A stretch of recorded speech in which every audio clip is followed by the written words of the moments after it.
आज की भाग दौड़ भरी ज़िंदगी में अक्सर हम अपने स्वास्थ्य की ओर ध्यान नहीं देते हैं, जिससे कई बार हमें बीमारियों का सामना करना पड़ता है।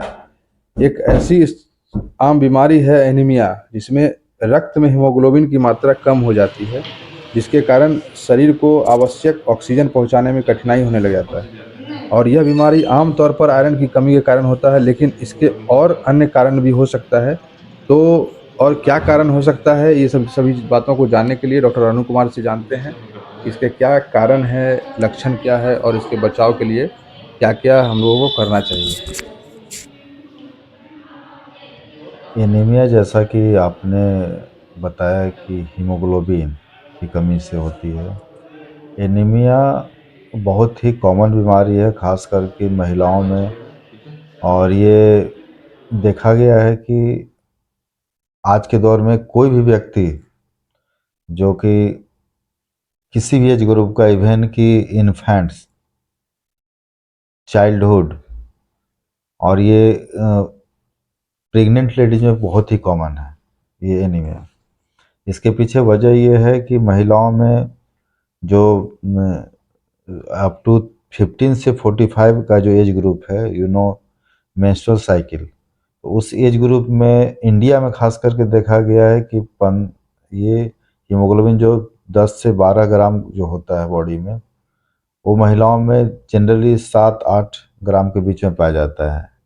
और लोग उसी अवस्था में काम करते हैं, चलते रहता है उनका life, but they are anaemic. होता क्या है कि कभी भी किसी तरह का कोई इंसल्ट होता है, कोई इन्फेक्शन होती है, कोई बीमारी होती है, तब उनको पता चलता है कि मैं एनीमिक हूँ। या और कोई पैथोलॉजी या सांस फूलने लगे, तो अब उनको लगता है कि मुझे डॉक्टर से कंसल्ट करना चाहिए। तब वहाँ पर जब उनका हीमोग्राम होता है, then they are diagnose as a anaemia. Now coming to the what is anaemia. Actually anaemia जो कॉमन है iron deficiency, but it can also due to vitamin B12 से या फोलिक एसिड या विटामिन ए कमी से, क्योंकि कई बार maturation का भी प्रॉब्लम होता है। रेड ब्लड सेल की संख्या सही है, but they are not mature, microcytic type के वो रहते हैं। तो इस तरह के केस में देखा गया है कि प्रॉपर ऑक्सीजन कैरी, जो हीमोग्लोबिन या रेड ब्लड सेल का जो मुख्य काम है ऑक्सीजन को कैरी करना, एक जगह से दूसरी जगह ले जाना, परफ्यूजन।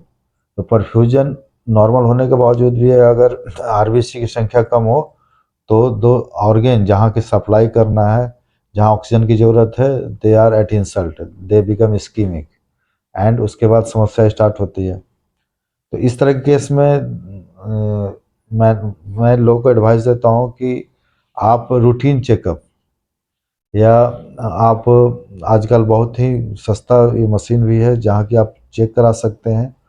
क्लिनिशियन तो हालांकि देख के ही बता सकेंगे, हम लोग जनरली पैलर देखते हैं, 2-3 जगह है, पाम में देखते हैं, आँख के नीचे कंजक्टिवा के पास हम लोग देखते हैं। पेलनेस, जनरली स्किन पेल हो जाता है, तो ये पीलापन दिखेगा अगर ये 5 या 4 तक हो जाता है। तो इसमें देखा गया है कि कई बार मेल ऑब्जर्वेशन की वजह से या वार्म इन्फेक्शन की वजह से भी एनीमिया पाया जाए, apart from the nutritional deficiency. आप न्यूट्रिशन ले रहे हैं लेकिन कोई इन्फेक्शन है, या कोई ब्लड डिस्करेसिस है, या कुछ अलग अलग इंसल्ट है, ल्यूकेमिक है, उसमें भी देखा गया है कि आरबीसी नॉर्मल होने के बावजूद भी मैचुरेशन अगर नहीं हो रहा है तो एनीमिया का सिम्टम आएगा। सिम्टम लाइक द ब्रेथलेसनेस या डिजीनेस या लॉस ऑफ हेयर, ये चीज़ काफ़ी कॉमन है। और कुछ ऐसे इंडेमिक एरिया हैं, कुछ ऐसे डिजीज हैं जहाँ की, और कुछ ऐसी बीमारियां हैं जहाँ की अगर ऑक्सीजन लेवल कम होता है, जैसे या कुछ ग्लूकोज 6 फॉस्फेट डिफिशिएंसी, उसकी वजह से होता है sideroblastic anaemia, sickle cell anaemia, sickling हो जाता है आरबीसी का। और ये कई बार सिकल सेल एनीमिया की किडनी को भी इन्वॉल्व कर लेता है, क्योंकि वहाँ पर मेडुला जो है, रीनल मेडुला, वहाँ पर हाइपोक्सिक माहौल होता है। उस हाइपोक्सिक माहौल जब आरबीसी जब ग्लोमेरुलस के थ्रू जाता है तो वहाँ पर उसकी सिकलिंग हो जाती है, और then again it causes the infection of that part. तो इस चीज़ को भी देखना होगा कि ट्यूबुलर नेक्रोसिस हो सकता है। अब है कि रेड ब्लड सेल बनता कहाँ है, तो बोन मैरो में, बोन मैरो में अगर कोई इंसल्ट हो गई, अगर कोई दवा ले रहे हैं, बहुत सारे आजकल ट्यूमर के लिए या लिम्फोमा के लिए अदर कीमोथेरेपी अगर हम लेते हैं treatment as a treatment regimen, तो ये मुख्यतः बोन मैरो डिप्रेशन कराता है। और अगर बोन मैरो डिप्रेशन हो तो ऑब्वियसली एनीमिक पेशेंट हो जाएगा। इस चीज़ का ध्यान देना होगा उन लोगों को, इस सबको दिमाग में रखना है कि एनीमिया कहाँ कहाँ पाया जा सकता है। नाउ डॉक्टर चंदन, जैसा कि आपने बताया कि ये इंडिया में कॉमन है और खाने पीने को, मैं ये नहीं, आजकल खाना, अब किसी ज़माने में लोग भूखे मरा करता था या बहुत ही मेल न्यूट्रिशन था, लेकिन आज के डेट में खाना तो लोगों को मिल रहा है, लेकिन जो आयरन की मात्रा होनी चाहिए, जो मिनरल्स होने चाहिए, जो विटामिन होना चाहिए, वो नहीं मिल पा रहा है। तो न्यूट्रिशनल डेफिशिएंसी नहीं बोलूँगा मैं, उसके बजाय मुझे विटामिन डेफिशिएंसी बोलना होगा, मिनरल डेफिशिएंसी बोलना होगा। That is the most common cause of the anemia which is found, which is prevalent in the India. And इसके लिए जो दो चार टेस्ट है, जैसे CBCM मुझे कराना होगा, वेंटिलेशन परफ्यूजन टेस्ट कराना होगा, उससे भी पता चल सकता है कि how much oxygenation is there. Now doctor Chandan, आप क्या बताना चाहेंगे समाज में? आप बहुत दिनों से सोसाइटी में काम कर रहे आ रहे हैं, आपने रूरल एरिया में भी काम किया, अर्बन एरिया में भी काम किया है। क्या ऐसा कुछ वेरिएशन भी है रूरल अर्बन एरिया में कि सब जगह पाया जा रहा है anaemia? What is opinion? Anaemia से बचाव करने के लिए जैसे आपने बताया कि आपको सही आहार, स्वस्थ जीवन शैली और डॉक्टर की सलाह पर ध्यान देना चाहिए।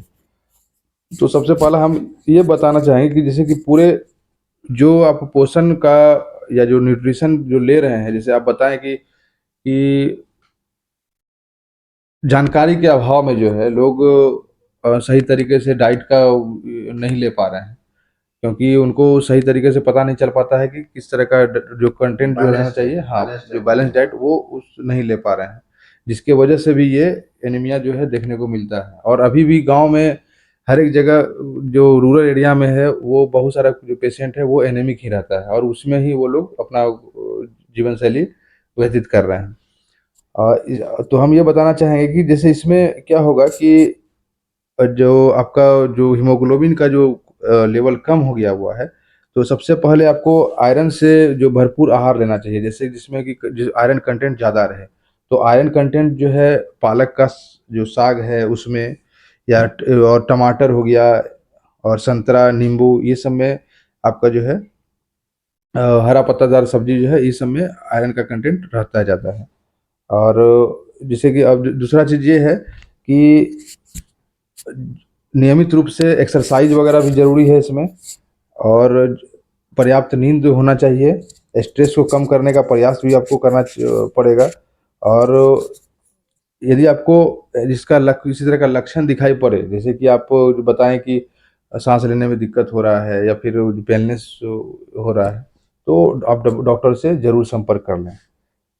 और यदि हीमोग्लोबिन का स्तर बहुत कम हो गया हुआ है, तो ये आपको ये जो लक्षण है आपको गंभीर अवस्था में लेके जा सकता है। और इसमें जो है आपका जो ज़्यादा बेटर रहेगा कि आप निकटतर जो स्वास्थ्य जो PSC है उनमें जाकर के आप डॉक्टर से ज़रूर संपर्क करें। अब चलते हैं इसका जो एनीमिया है उसका का उपचार किस तरह से किया जाता है, तो डॉक्टर अरुण कुमार से जानते हैं कि इसका उपचार के लिए क्या क्या करना है। जैसा कि पहले बताया जा चुका है कि एनीमिया क्यों होता है, आपने भी जिक्र किया कि बैलेंस डाइट नहीं मिलने की वजह से एनीमिया समाज में कॉमन है, या ब्लीडिंग बहुत ज़्यादा है, या कोई क्रोनिक डिजीज है, प्रेगनेंसी है, प्रेगनेंसी में एक्स्ट्रा ब्लड का डिमांड हो जाती है, न्यूट्रिशन आप नॉर्मल जो महिलाएं पहले ले रही थी उनको न्यूट्रिशन में कुछ सप्लीमेंट्री ऐड करना होगा during the time of the pregnancy और द लैक्टेशन और समटाइम। ये तो जो कारण है उसको अगर हम ठीक करते हैं तो एनीमिया कम हो जाएगा। Apart from that, red meat में देखा गया है कि आयरन की मात्रा जाती होती है ज़्यादा। सी फूड, बीन्स अगर आप ले सकते हैं, आपने जिक्र किया साग का, मीन्स की ग्रीन लीफी वेजिटेबल्स, जितने भी ये पत्तेदार सब्जियां हैं, अगर उससे हम यूज करते हैं तो apart from that iron and folate का सप्लीमेंटेशन जो सरकार की तरफ से भी प्रत्येक सेंटर पर यूज हो रहा है, जो आंगनबाड़ी में भी दिया जा रहा है, उस तरह की टैबलेट्स को हमको यूज करना है। अपार्ट फ्रॉम दैट कुछ ड्राई फ्रूट्स हैं जिसमें कि आयरन की मात्रा ज़्यादा होती है, उसे भी हम एज ए बैलेंस डाइट के रूप में ले सकते हैं to servant the anaemia. And अगर स्थिति ज़्यादा ही खराब हो जाए तो कुछ कॉमन दवा है, जैसे सिरप वगैरह, हैम्पर वगैरह तो चलता ही है, लोगों को दिया जाता है। सुक्रोज के रूप में भी पाया जाता है कुछ आयरन। आप आईवी लाइन के द्वारा भी चला सकते हैं एनएस में, 100 ml एनएस में। दीज आर द रेमेडीज और treatment if patient become very much severe. उसके अलावा जो कारण था, अगर उसे दूर करते हैं then patient will be normal. And कुछ ड्रग्स हैं, कुछ ड्रग्स के जो कि हीमोलाइसिस कराता है, उस तरह के दवा को अगर उस दरमियान अगर चल रहा है देन इट्स ओके। अगर बंद हो जाता है, लॉन्ग टर्म दवा लेना है, तो हम लोग को ध्यान रखना होगा कि एनीमिया एक कॉम्प्लिकेशन के रूप में आ सकता है, और ड्रग को बंद करते हैं फिर वो ठीक हो जाता है। पहले भी मैंने जिक्र किया, कुछ मेडिकेशन है जो बोन मैरो डिप्रेशन कराता है। अगर वो कीमोथेरेपी का रेजिमेन है, अगर वो बंद हो जाता है 2 महीने 4 महीना में, then patient again become the normal. Thank you. आप और अच्छा, कुछ बताना ये चाहेंगे? किस कंडीशन में जो है हीमोग्लोबिन जो प्लेटलेट कम रहता है, तो ब्लड ट्रांसफ्यूजन किस कंडीशन में कितने हीमोग्लोबिन पर किया जाता है? देखिए, 1 यूनिट ब्लड से 1 ग्राम आपका, जैसे 8, सपोज दैट कि 8 है, तो उससे 1 यूनिट अगर ब्लड देते हैं तो 1 ग्राम बढ़ जाएगा, 8 से 9 हो जाएगा। जैसे बहुत सारे ऑपरेशन है, ऑर्थोपेडिक्स ऑपरेशन या सर्जिकल ऑपरेशन, उसमें ब्लड ट्रांसफ्यूजन की ज़रूरत पड़ती है, या जो प्रेगनेंसी महिलाएं हैं उसको आगाह किया जाता है कि आपको ब्लड का व्यवस्था रखना है, आपको एक डोनर रखना है। उस तरह के केस में बीटी किया जाता है, ब्लड ट्रांसफ्यूजन किया जाता है, और उसकी जो सावधानी है, डेक्सोना एविल वगैरह, और भी जो टेम्परेचर मेंटेन करना है, इस तरह का ध्यान रखना है पेशेंट को, अटेंडेंट को।